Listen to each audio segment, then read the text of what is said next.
Na barabara kabisa mpenzi mtazamaji, shukrani za dhati kwa kujiunga nasi kwenye Shina la Upeo. Mie ni mtangazaji wako Paul Kirobi. Bila shaka taifa limesherehekea miaka 57 ya sherehe za madaraka, huku Rais Uhuru Kenyatta akitenga bilioni ambazo zitaelekezwa katika sekta ya utalii. Rais vile amesema kuwa fedha hizo zitasaidia kuwarejesha kazini wafanyakazi ambao wamepoteza ajira zao. Kufikia sasa wafanyakazi wengi kutoka sekta mbalimbali wamepoteza ajira. Hatua hii ya rais ni njia mojawapo ya kufufua uchumi wa taifa. Indeed, I have noted with concern the fact that our hospitality sector, that has been greatly hit as a result of the lockdowns, we have many of our workers now who are seemingly being laid off as a result of there being no business in all our tourism or hospitality facilities. And in order to cushion these workers and to work in line with this sector,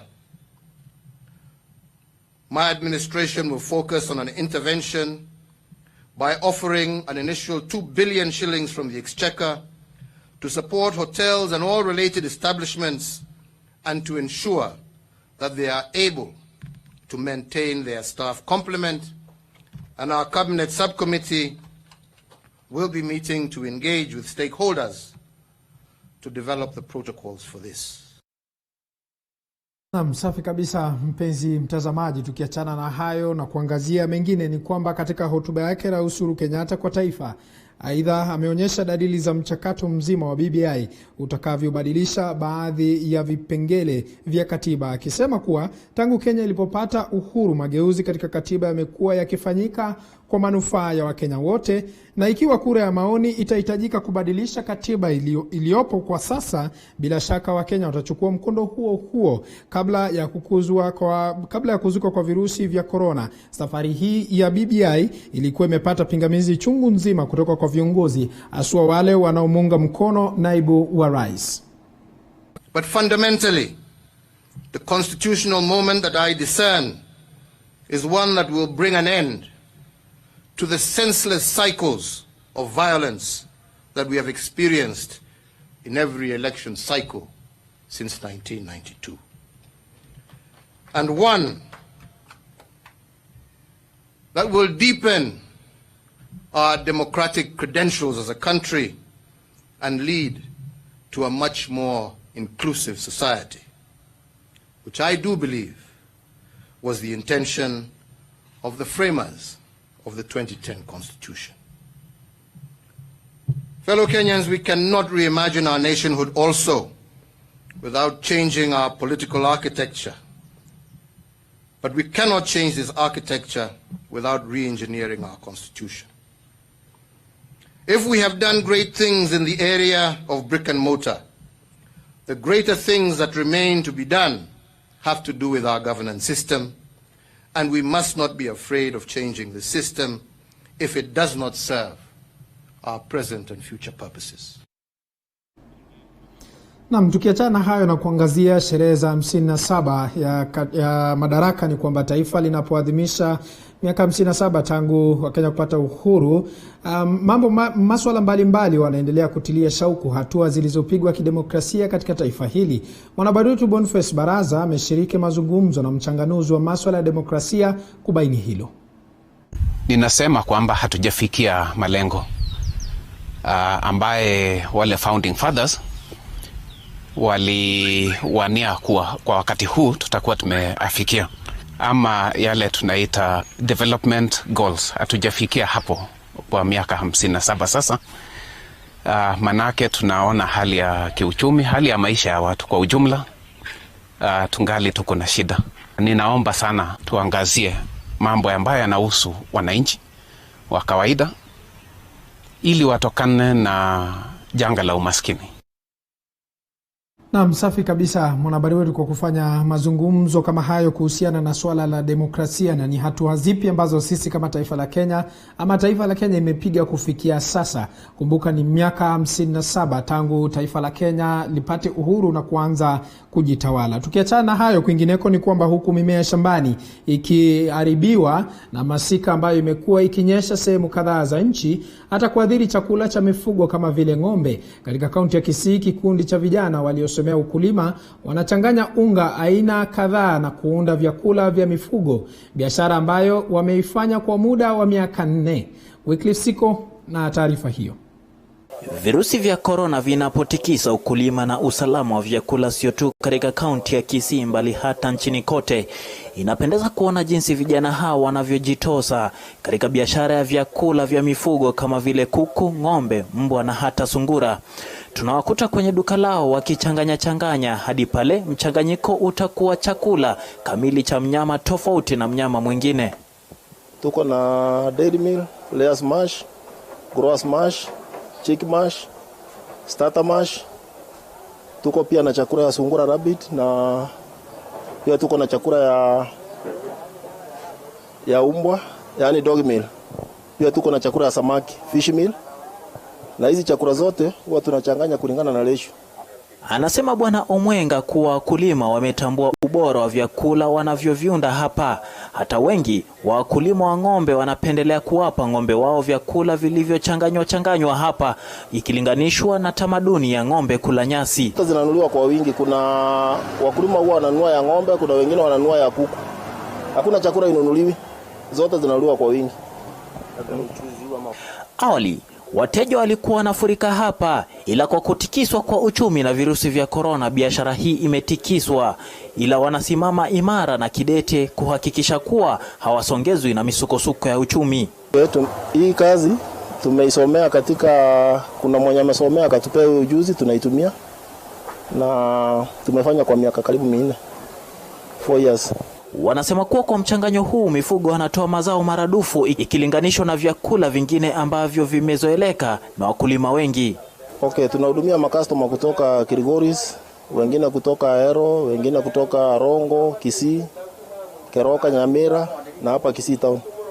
Kwa sasa wanasema kuwa kupata bidhaa hizi imekuwa changamoto, ila ombi lao ni kuwa mambo yatakuwa sawa na biashara yao kuendelea kupamba anga za ukulima katika kaunti hii.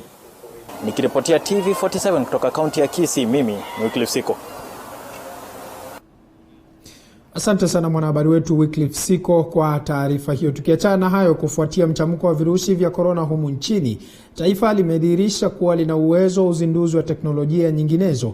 Katibu mratibu katika Wizara ya Biashara na Viwanda Lawrence Karanja ametangaza kuwa wizara hiyo itasaidia wazinduzi na wavumbuzi wa teknolojia mpya kusajili kazi yao kama njia ya kuwapa motisha. Vijana 6 kutoka kanisa la PCA Makongeni Thika wamezindua kibanda cha kunyunyizia mtu viyeyuzi katika kanisa hilo. Weru Mwangi na taarifa hiyo kwa kina.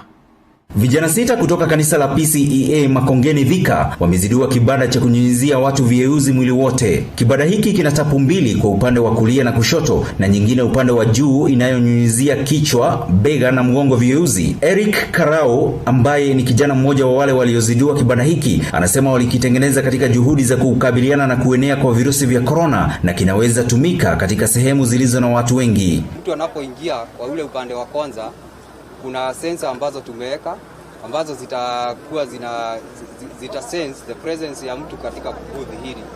Wakati zimesense, tumeziconnect through the control kwa sprayers ambayo kuna dawa maalum ambayo tumechukua.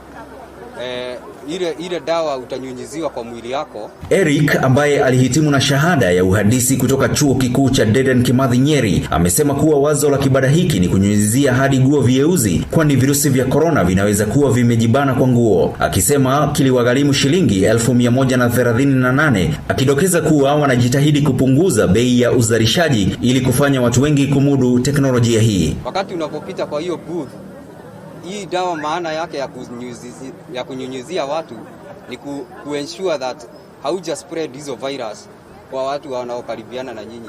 Na hiki kifaa ama hii booth inaweza tumika sana mahali watu wanakusanyika, kama kwa shopping malls, kama kwa soko, kama kwa bus stops, na mahali kwingine hata kwa makanisani yetu ambapo watu wanatangamana. Mbunge wa eneo la Thika Patrick Wenena aliyefika katika kanisa hili kuzindua teknolojia hii alisema Kenya ina uwezo wa kujitegemea kiviwanda na hakuna haja ya kuagiza vitu kutoka mataifa mengine ili hali vinaweza kutengenezewa hapa nchini. And I really want to say this is very, very important because before COVID-19 we never believed in ourselves. Now you can see that the youth can get together, come together, and they can make a sanitizer booth that is totally fully automated.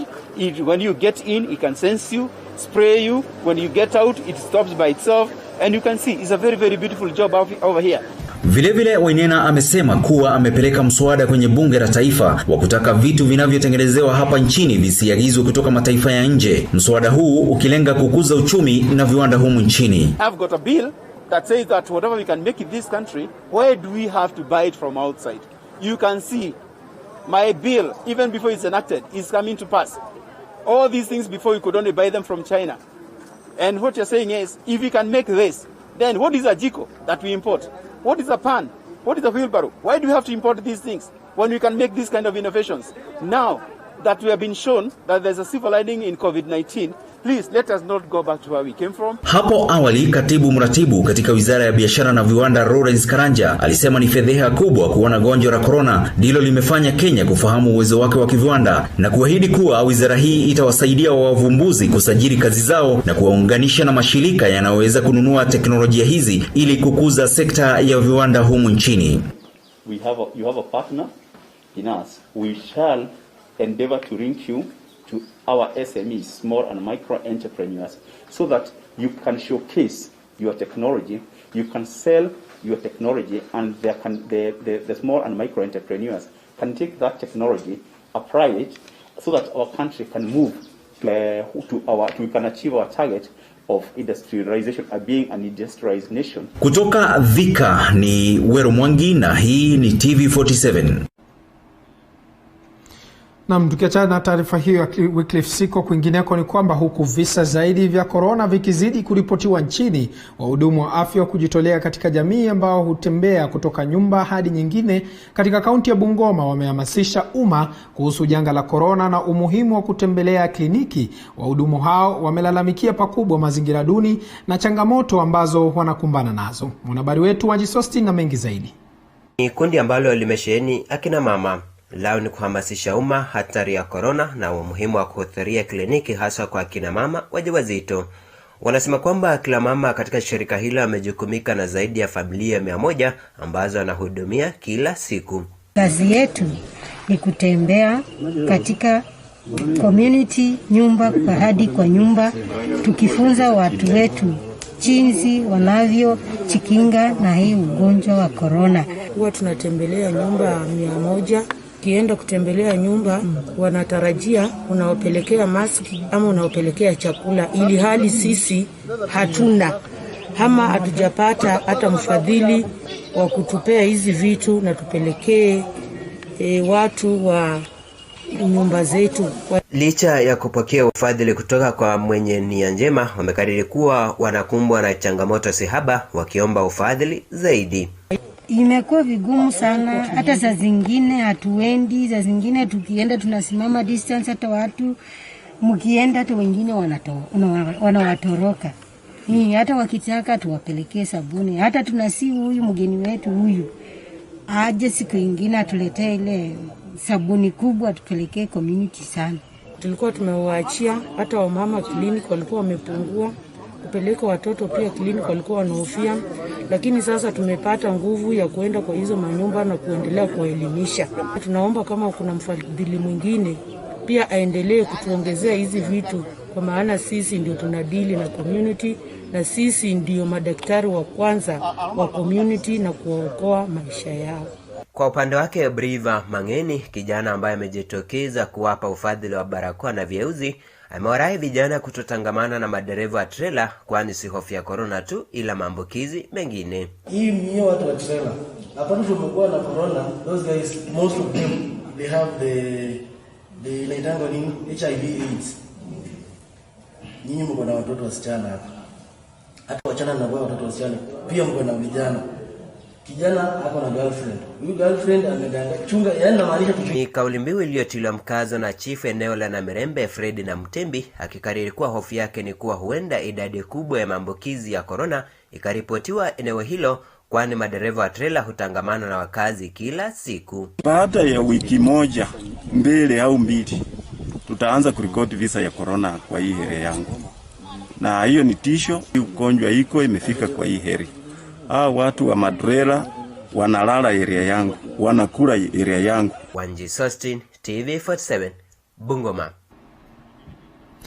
Bila shaka mtazamaji, kumbuka matangazo haya unapata moja kwa moja kutoka hapa katika jiji la Nairobi, ambapo tunakupeperushia taarifa za shina la upeo. Lakini kwa sasa nafahamishwa kwamba viongozi kutoka chama cha Ford Kenya kwa sasa watakuwa wanazungumza, na kama unavyotazama pale ni picha za moja kwa moja, ambapo kumezuka tofauti katika chama cha Ford Kenya. Vile vile kuna wale ambao wamebanduliwa na kuna wale ambao pia wamepatiwa nyadhifa. Kwa hiyo kwa sasa watakuwa wanazungumza na waandishi wa habari. Hebu tuweze kusikiza. You respect people, defer to them in the spirit of common decency, and acknowledge their natural right to be heard. Some mistake that for weakness. They may even begin thinking that they can boss and toss you around and decide things for you. They imagine that they can own you and rule you, and howsoever they may wish. 3. In our country, Kenya, this attitude has become deeply ingrained in the sections of the political fraternity. This attitude now informs the disorder that we witness, being sown into the democratic space everywhere by a few self-seeking and self-deceived individuals. Within that spirit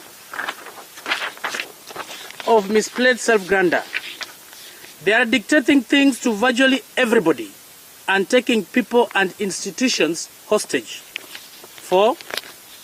Today, all vehicles of free expression and self-determination stand in great danger. Parliament is in captivity by the executive. The strings that hold the judiciary together are perpetually being tested.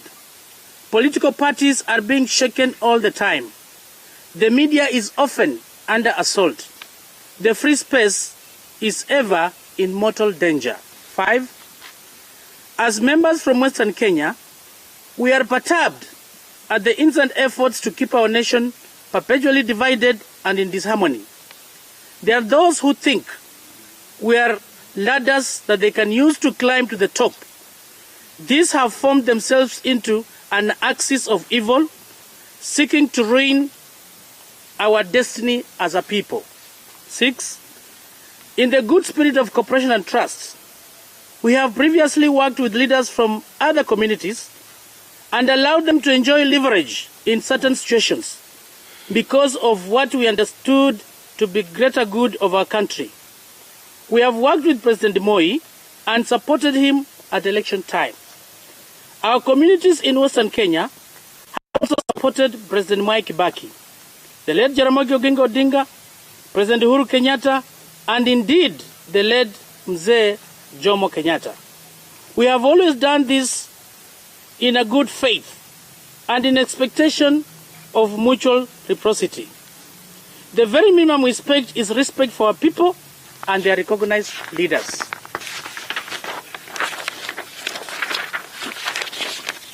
Seven, unfortunately, some of those we have supported think we are horses. They think that they can rule us to their desired destinations, and having arrived, they discard and abuse us. We have seen this especially on the part of ODM leadership under Honorable Raila Amolo Odinga. More than anybody else, Odinga has been the single leading beneficiary of the goodwill of the people of Western, the land of Mulembe, which means peace.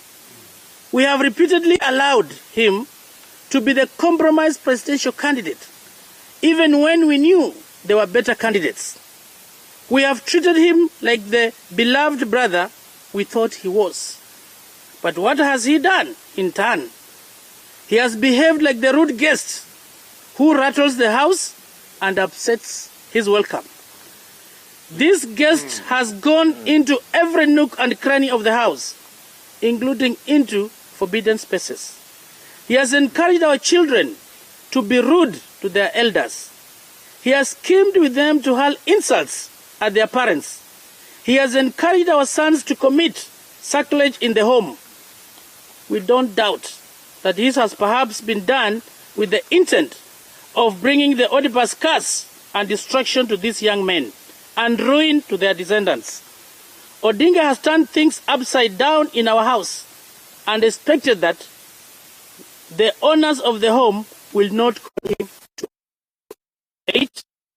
We have now come to a point and big henchmen now presume that they can rise themselves up to our leaders to speak for us. Together with their principles, they have hijacked our sinister agendas to wreak havoc in our political parties, to disorganize us. People presumed to be our brothers and sisters are now agents of destruction of our people's lives. 9. The Mulembe spirit of peaceful coexistence sits at the heart of our matrix of values as a people. This spirit, the people of Mulembe.